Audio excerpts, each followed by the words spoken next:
오늘은 성령님과 실전교제 13번째 시간으로 내 안에 사는 이라는 제목으로 은혜를 나누겠습니다. 하나님은 자기 자녀들에게 하나님의 뜻을 알게 하시려고 하나님 자신을 계시하십니다. 계시한다는 것은 자신을 나타내신다는 것입니다. 어떠한 방법으로든지 우리가 하나님을 알 수 있도록 먼저 하나님은 자신을 계시하시고 하나님의 뜻을 계시하시고 하나님의 행하심을 계시해 주셔서 우리가 하나님의 길로 따라가도록 하시는 것입니다. 하나님은 이렇게 세상에 하나님을 공개하시길 원하십니다. 세상 모든 피조물들을 볼 때 우리가 무엇을 알 수 있느냐면 피조 세계가 있다는 것은 그 만드신 분이 계시다는 것이죠. 그 만드신 분이 유일하신 하나님, 한 분이신 하나님, 창조주 하나님이심을 우리에게 알게 하시는 것입니다. 그래서 하나님은 아브라함에게도 자신을 나타내셨고 노아에게도 모세에게도 다윗에게도 또 믿음의 사람들에게 자신을 계시하시고 하나님의 뜻을 알게 하시고 이 땅에 하나님의 일을 진행해 가셨던 것을 우리에게 보여주고 있습니다. 오늘날에도, 오늘 이 시간에도 하나님은 성령을 통하여서 살아계신 하나님, 실존하신 하나님을 우리에게 계시해 주심으로 저와 여러분들을 이론으로 아는 하나님이 아니라 성경적인 정보를 통하여 실존하시는 그 하나님을 성령으로 체험하게 하시고 경험하게 하시고 하나님을 신뢰하고 하나님을 믿을 수 있도록 해 주시는 것입니다. 에베소 1장 17절을 보시면 시작. 우리 주 예수 그리스도의 하나님 영광의 아버지께서 지혜와 계시의 영을 너희에게 주사 하나님을 알게 하시고, 성경도 하나님의 계시를 기록된 것이기 때문에 하나님에 관한 정보를 알려주지만 실존하시는 성령님이 하나님을 경험하고 체험하며 교제함으로써 그분의 인격적인 만남과 교제를 통해서 하나님을 알게 하십니다. 우리가 눈에 보이지 않는 하나님을 어떻게 알 수 있겠습니까? 보이지는 않지만 실존하시는 인격으로 저와 여러분들에게 내적인 음성을 주시고 경험할 수 있도록 환상으로, 예언으로, 체험으로 여러 가지 방법으로 우리에게 나타내시는 분이십니다. 그러므로 믿음이 없이는 하나님을 인정하지 못하게 되는 것입니다. 그러므로 우리가 하나님을 알아가는 것은 기록된 성경 말씀의 정보를 따라 실존하시는 계시의 성령님을 만남으로 말미암아 하나님이 어떤 분인가를 깨달아 알고 하나님의 뜻을 우리에게 알게 해주시는 것입니다. 예수님은 이 땅에 육체로 오신 하나님이십니다. 보이지 않는 하나님을 우리에게 직접 볼 수 있는 하나님으로 나타나신 분이 바로 예수님이십니다. 그런데 예수님은 내가 너희를 떠나가는 것이 유익이다, 떠나가지 않으면 육체적인 한계가 있기 때문에 내가 떠나가서 보혜사 성령으로 너희에게 오는 것이 더 유익하다. 그러므로 성령을 통해서 너희들은 얼마든지 예수님과 동일한 인격이신 그분을 만날 수 있고 그분의 능력을 경험할 수 있기 때문에 내가 떠나가는 것이 유익이라고 말씀하고 약속을 하셨습니다. 요한복음 14장 16절 17절 볼까요? 시작. 내가 아버지께 구하겠으니 그가 또 다른 보혜사를 너에게 주사 영원토록 너희와 함께 있게 하리니 그는 진리의 영이라 세상은 능히 그를 받지 못하나니 이는 그를 보지도 못하고 알지도 못함이라. 그러나 너희는 그를 아나니 그는 너희와 함께 거하시며 또 너희 속에 계시게 했습니다. 보혜사 성령님은 너희 안에, 내 안에 계심으로 우리는 그분을 알 수 있다라고 말씀하고 있습니다. 세상 사람은 성령님을 볼 수도 없고 경험할 수도 없고 제사함의 은총을 받지 못했기 때문에 거룩하게 구별된 하나님을 모실 수가 없는 것입니다. 그러나 예수 그리스도를 믿는 자들은 죄사함을 받고 의롭다 하심을 받고 거룩하게 구별된 성도가 되었기 때문에 거룩하신 성령님이 우리 안에 자정하시고 보좌를 삼으시고 우리 안에 함께 거하신다고 하는 것입니다. 다른 보혜사 성령님은 진리의 영으로 믿는 자들에게 계시하시고 함께 거하시며 살기 때문에 보혜사 성령님을 통해서 우리는 얼마든지 하나님을 체험할 수 있고 하나님과 교제가 가능하다고 하는 것입니다. 여기서 다른 보혜사라고 하니까 예수님과 다른 분이라고 생각하는데 예수님이 보혜사입니다. 우리를 돕는 자요, 우리를 보호하시고 우리를 인도하시는 보혜사이신데, 다른 보혜사라는 것은 육체로 오신 보혜사가 아니라 영으로 오신 동일한 예수님의 인격으로 오셨다 하는 것입니다. 오순절날에 성령이 임하시고 방언을 말하게 되고 이적과 기사를 체험하면서 예루살렘이 소동하며 사람들이 몰려왔습니다. 세상 사람들은 보이는 현상들만 보고 놀랐지만 베드로를 비롯한 120명의 제자들은 자기 생애에 엄청난 놀라운 이적이 일어난 것을 경험하게 됩니다. 제자들과 3년 반 동안 먹고 마시며 함께 생활했던 예수님은 하나님 우편으로 올라가셨지만 다른 보혜사 그 성령께서 예수님과 똑같은 지, 정, 의를 가지신 인격으로 오셨다는 것을 체험하게 된 것입니다. 육체로 오셨던 예수님이 동일한 능력으로, 동일한 인격으로, 진리의 영이신 성령으로 실제 제자들에게 임하신 것을 그 제자들은 직접 인정하고 경험하게 됩니다. 그래서 담대해집니다. 예수님이 없을 때는 두려워서 무서워 문을 잠가놓고 숨었는데 성령으로 오신 예수님, 그리스도께 성령으로 오셨음을 인정하고 그들은 문 밖으로 나가서 담대하게 복음을 외치고 순교자의 길을 갈 수 있었던 것을 볼 수 있습니다. 요한복음 16장 16절 볼까요? 시작. 조금 있으면 너희가 나를 보지 못하겠고 또 조금 있으면 나를 보리라 하시니. 예수님이 십자가에 돌아가시기 전에 제자들과 약속한 것입니다. 내가 너희들 눈앞에서 이제 볼 수 없게 되지만 조금 있으면 다시 보리라. 내가 너희를 고와 같이 두지 않고 다시 너희에게 오리라. 바로 성령으로 예수님이 영으로 오셨다라고 하는 것입니다. 제자들은 그토록 기다리고 기다리던 예수님을 성령으로 만나게 됩니다.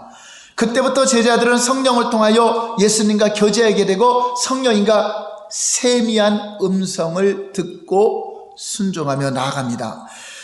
제자들은 성령님과 부드럽고 친밀한 사랑의 속삭임을 나누면서 살게 된 것입니다. 인격으로 오신 성령님과 대화를 나누면서 새롭게 성령으로 오신 하나님을 경험하고 알아가면서 인도를 받고 사역을 하게 된 것입니다. 그러나 오늘날 많은 사람들은 성령님 나에게도 임하여 주시옵소서, 성령님 나를 인도해 주시옵소서라고 기도하면서도 정작 성령님이 우리 안에 임하여 있는데도 불구하고 성령의 음성을 듣는 것은 게을리하고 또 자기 마음대로 자기가 주인 되어 살아가는 어처구니가 없는 그런 일들이 벌어지고 있는 것입니다.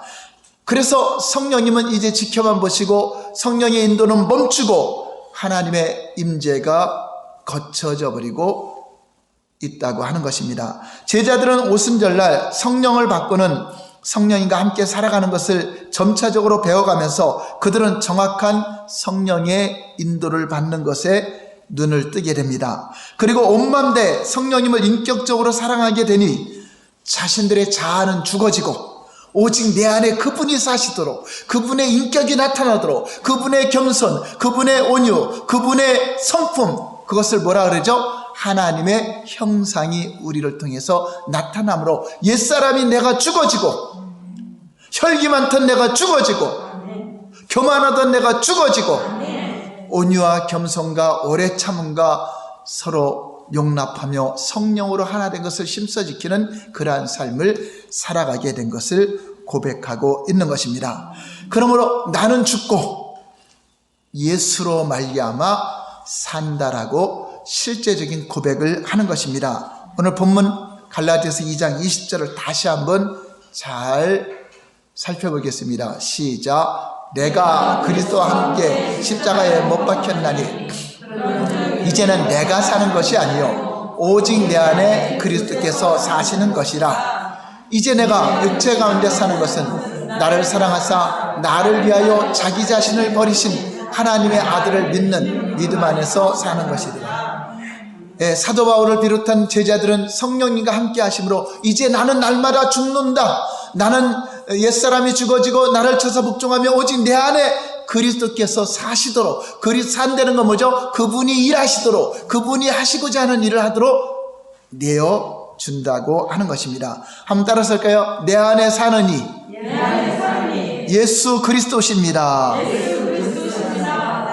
예수님이 우리 안에 사는 거기 때문에 우리의 사는 것도 이제 유익한 것이고, 예수님이 없을 때는 내가 주인되어 각기 제 길로 가는 죄악의 길을 갔지만, 예수님이 내 안에 사시는 것은 이제 살아도 주님을 위해 살고 죽어도 주를 위해서 죽는 것이기 때문에 사나 죽으나 우리는 유익이 된다고 하는 것입니다. 그래서 그리스도 안에서 죽는 자가 복되도다라고 말씀하고 있는 것입니다. 그 대표적인 예로 사도 바울의 생활 방식을 우리는 잘 알고 있습니다. 그는 온 마음 다해 영으로 계신 그리스도를 사랑했기 때문에 삶 속에서 자신은 없고 옛날에 율법적인 나, 혈기가 많던 나, 예수 믿는 사람을 잡아 죽이려고 돌을 던지며 스데반살 죽이는 데 앞장섰던 나, 그 나는 죽고 오직 예수 그리스도만이 내 안에서 사시도록 그렇게 고백하고 있는 걸 볼 수 있습니다. 절망적인 로마 감옥의 어두운 현실 속에서도 전 세계를 복음할 수 있는, 정복할 수 있는 지혜와 계시의 성령, 그분의 도움만을 구했던 걸 볼 수 있습니다. 그래서 사도 바울은 내 안에 내가 살아있으면 그리스도께서 일할 수 없음을 알고 날마다 나를 쳐서 복종하며 내가 죽어지는 삶, 내 마음의 그 옛사람을 죽이는, 자아를 죽이는 그러한 삶을 살 때 우리 예수님이 나를 통하여 일하셨다고 고백하고 있습니다. 고린도전서 15장 31절 볼까요? 시작. 형제들아, 내가 그리스도 예수 우리 주 안에서 가진 바 너희에게 대한 나의 자랑을 두고 단언하니 나는 날마다 죽느라. 이 뭐죠? 자기 부인이죠. 예수님 믿는 것 때문에 참을 수 있고 예수님 믿는 것 때문에 인내가 됩니다. 왜냐? 내 안에 누가 계시기 때문에? 예수님이 계시기 때문에. 그분 때문에 인내할 수 있고 그분 때문에 용서할 수 있고 그분 때문에 사랑할 수가 있는 것입니다. 그래서 우리는 첫 번째, 성령님 저를 도와주세요. 세상은 음란하고 죄 많은 시대에 살고 있기 때문에 우리는 무엇보다도 우리의 삶 가운데서 나와 함께 하시고 내 안에 계신 그분의 도움을 구하며 살아야 돼요. 도우려고 오신 분입니다. 돕는 분으로 오셨습니다.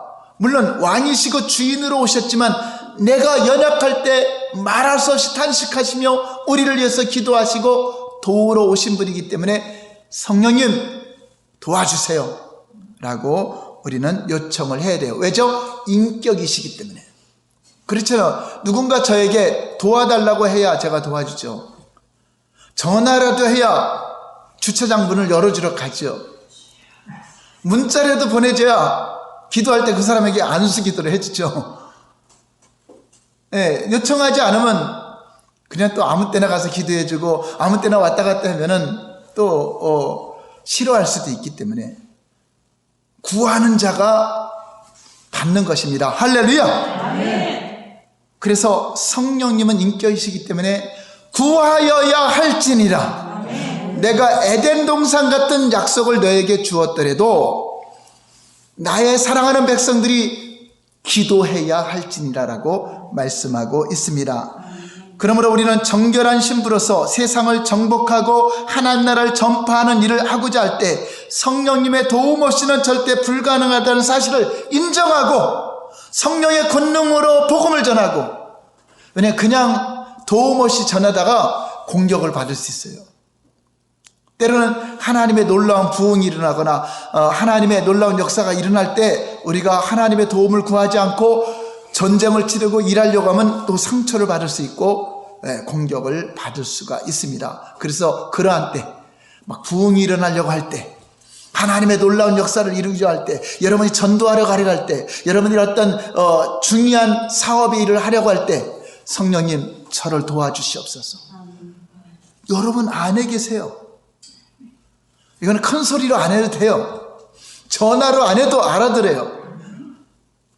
단지 여러분의 의지가 성령님 도와주세요 하고 주님의 도움에 음성의 귀를 기울이지 않고 내 맘대로 산다면은, 너는 기도해놓고 어찌 네 맘대로 사냐, 내가 하는 말을 들어야 되지 않겠느냐, 우리 주님이 말씀하실 것입니다.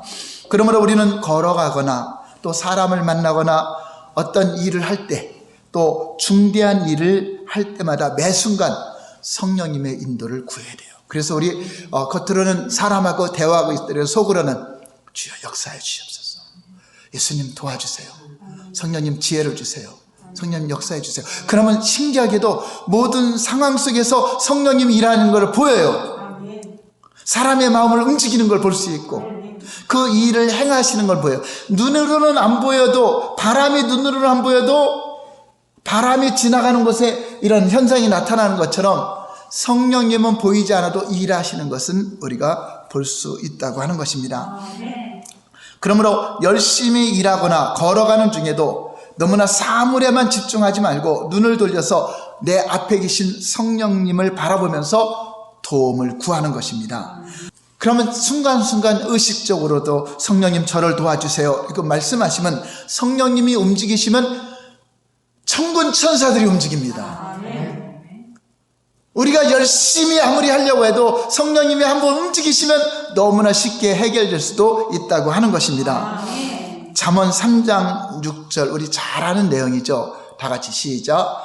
너는 범사에 그를 인정하라. 그리하면 내 길을 지도하시리라. 범사라는 건 모든 일, 크거나 작거나 여러분들이 할 수 있거나 못할 수 있거나 모든 일에 그분을 인정하라. 하나님을 인정하라. 그분이 어디 계세요? 내 안에 계세요.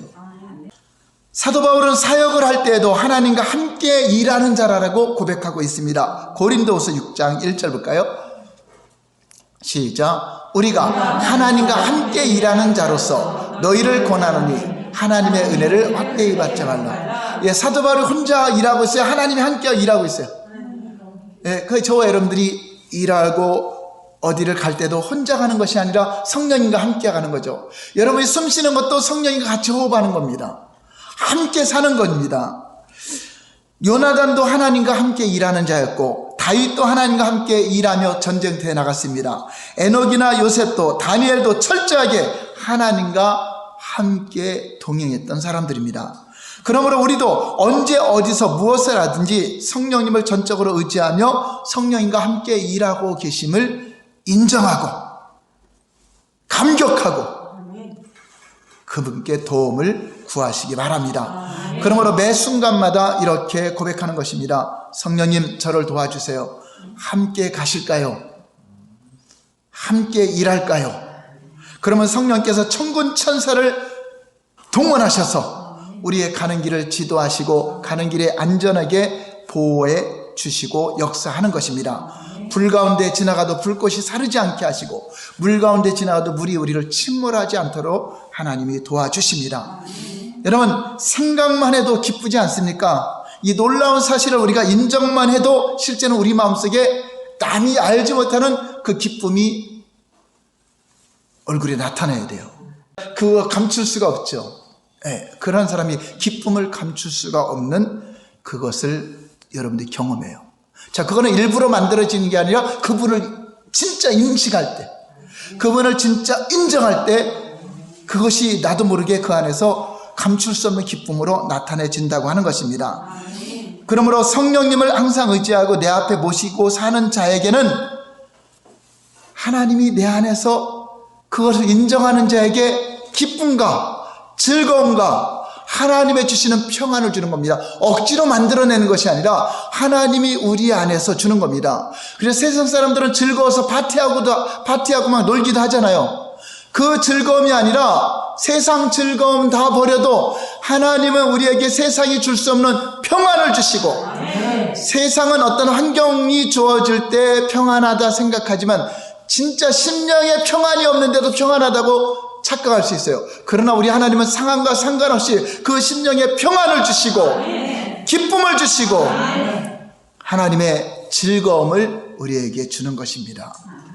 시편 18편 8절 9절 볼까요? 시작. 내가 여호와를 항상 내 앞에 모시며 그가 나의 오른쪽에 계심으로 내가 흔들리지 아니하리로다. 9절.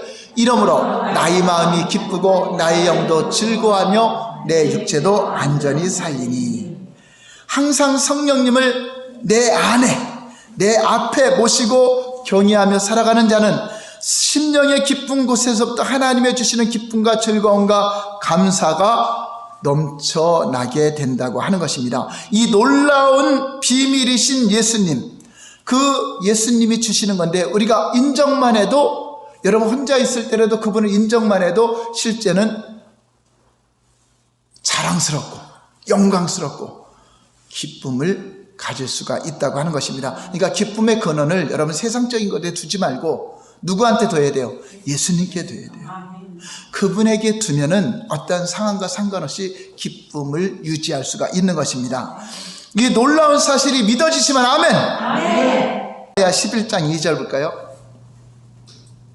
시작. 그의 이에 여호와의 영, 그 지혜와 청명의 영이요 모략과 재능의 영이요 지식과 여호와를 경외하는 영이 강림하시리니. 예, 하나님의 영이 지혜의 영이고 청명의 영이고 모략의 영이요 재능의 영이요 지식의 영이요 하나님을 경외하는 영이라고 말씀하고 있습니다. 그분을 인정하면은, 그분의 도움을 구하면은 다 그것이 온다고 하는 것입니다.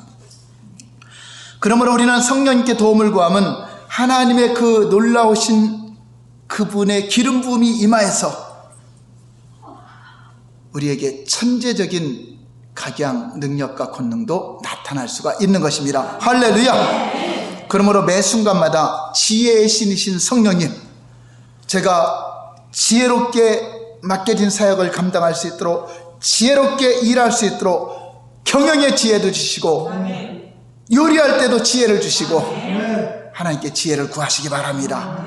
총명의 신, 말씀을 깨닫게 하시고 또 책을 볼 때도 나에게 지식이 잘 갖춰질 수 있도록 세상을 살아가는 지혜도 달라고 지혜의 신께 기도하고, 모략의 신이신 성령님, 문제를 해결해 주시고 문제 있는 사람을 잘 상담할 수 있는 모략도 허락해 주시고, 재능의 신이신 성령님, 각양 은사를 통하여 재능을 나타내게 도와주시고, 여호와를 경외하게 하시는 성령님, 성령의 임재를 통하여 하나님을 경외하고 두렵고 떨림으로 악에서 떠나 하나님을 경외하는 삶을 살 수 있도록 도와주셔야 하고, 하나님이 가지고 계신 그 능력을 의지하시기 바랍니다.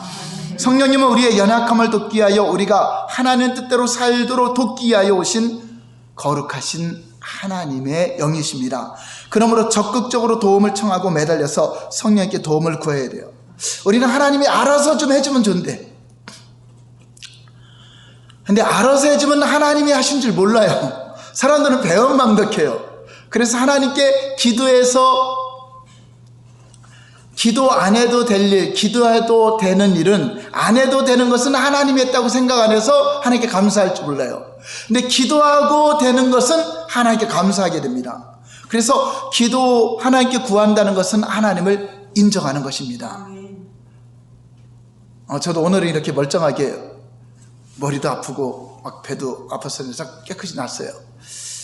어젠가 새벽기도 끝나고 장사모한테 기도를 해달라고 해야 되겠다, 축사 좀 받아야 되겠다, 너무나 몸이 처져서 갔더니 근데 먼저 들어가서 좀 잠들었더라고요. 그래서 기도를 안 받고 잤더니 아픈 게 그대로 있더라고. 그래서 혼자 이제 주님과 기도하러 갔다 왔는데, 그래 갔다 와서 이제 축사도 받고 명령하고 나더니 신기하게도 다 사라졌어요. 할렐루야. 그래서 저는 장사모가 기도해주면 난다고 믿어요. 믿은 대로 돼요. 허리가 아파갖고 막 못 앉아있는 상황에서도 장사모 와서 축사 주면 저를 예수 이름으로 명령을 해줘요. 그럼 또 신기하게 진짜 뭐 하루 지나면 이게 다 없어져요. 언제 아팠나 할 정도로 이렇게 나타나십니다. 자, 이것처럼 여러분도 믿으세요. 여러분 속에 계신 하나님, 또 믿는 자 속에 계신 하나님. 그러니까 내가 내 힘으로 안 될 때는 기도를 요청받는 것입니다. 그래서 대신 기도도 하고 축사도 받고 하시고, 그리고 여러분들은 이제 저에게 기도받기를 원하시면 여기서 아니면 개인적으로 찾아오세요. 언제든지 오셔서 기도 받으시고 축사를 받을 수 있도록 그렇게 하시기 바랍니다. 골로새서 1장 27절 볼까요? 시작. 하나님이 그들로 하여금 이 비밀의 영광이 이방인 가운데 얼마나 풍성한지를 알게 하려 하심이라. 이 비밀은 너희 안에 계신 그리스도시니 그 영광의 소망입니다. 자, 그리스도가 어디에 계시다고요? 내 안에. 한번 따라서 할까요? 내 안에 계시니 예수 그리스도시라. 얼마나 놀라운 일이에요. 우리는 저 하늘에나 있나? 하나님은 어디 계시지? 나한테는 안 계신 것 같고, 내 기도에는 응답 안 하는 것 같고, 믿어야 돼요. 인정해야 돼요. 내 안에 계시니 그리스도시라. 그분이 진짜 인정이 될 때 여러분 안에 놀라운 역사들이 나타나게 되는 것입니다. 그래서 아픈 사람이 있으면 막 기도도 해주시고 선포도 해주시고 그분이 일하시도록, 또 나는 아무런 능력이 없는데 내가 하면 될까? 그거는 여러분이 하려고 하는 거고 주님이 일하시도록 하는 것입니다. 성령님은 세상을 주관하는 주관자십니다. 만왕의 왕이십니다. 전 우주를 통치하시는 분이십니다. 그분이 바로 내 안에 계신 이라고 하는 것입니다. 그럼 예수님이 왜 우리 안에 와 계시는가? 예수님이 그 위대하신 분이, 우주보다 더 크신 분이, 그렇게 뛰어나신 분이, 보잘것없고 연약한 내 안에, 내 심령 안에 보좌를 삼으시고 왜 들어와 계시는가? 궁금하지 않으세요? 왜 내 안에 들어오셔서 같이 살려고 할까? 어떻게 보면 불편한데, 그렇잖아요.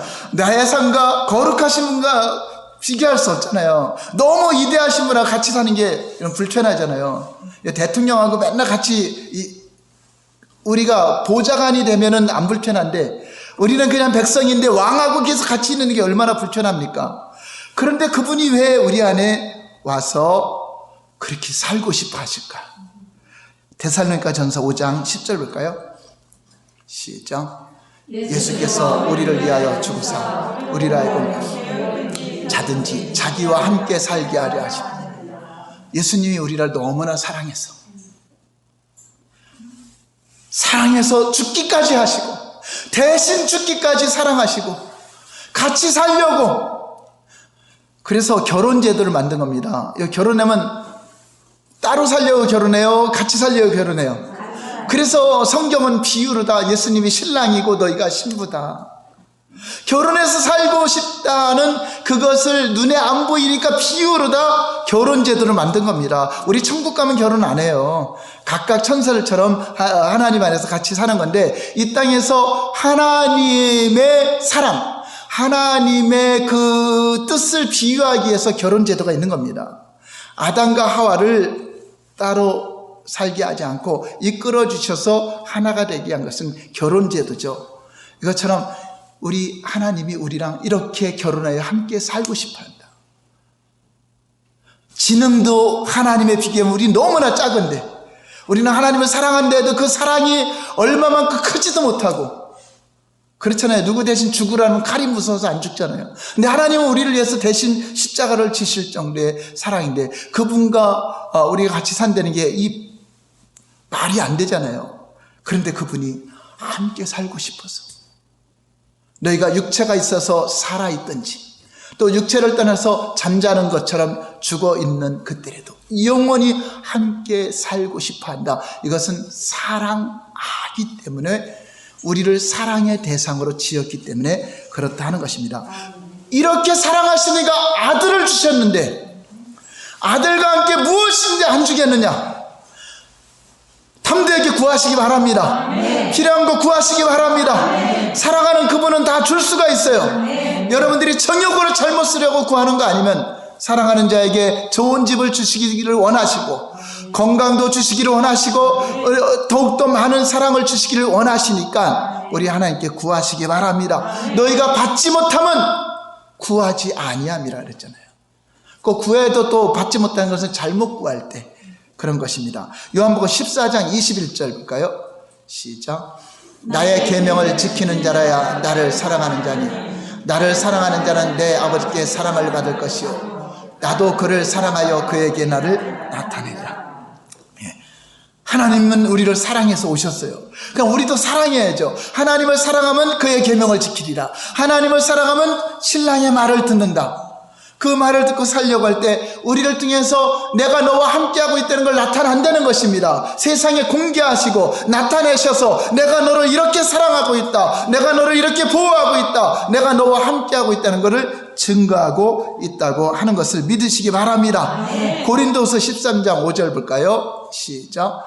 너희는 믿음 안에 있는가 너희 자신을 시험하고 너희 자신을 확증하라. 그리스도께서 너희 안에 계신 줄을 너희가 스스로 알지 못하느냐? 그렇지 않으면 너희는 버림받느냐? 예수님이 우리 안에 있다는 것을 세상 사람은 알아야 몰라요. 그러니까 버리는 자들이죠. 근데 저와 여러분들은 예수님이 어디 계시다고요? 그냥 알아야 몰라요. 그러니까 우리는 하나님의 자녀란 말이에요.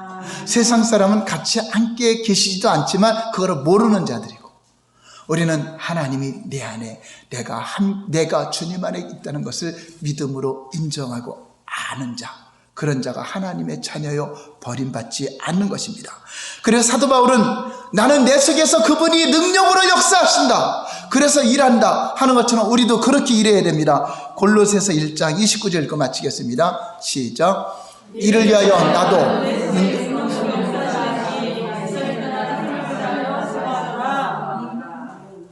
내 속에서 능력으로 역사하신 이가 누구죠? 바로 예수 그리스도.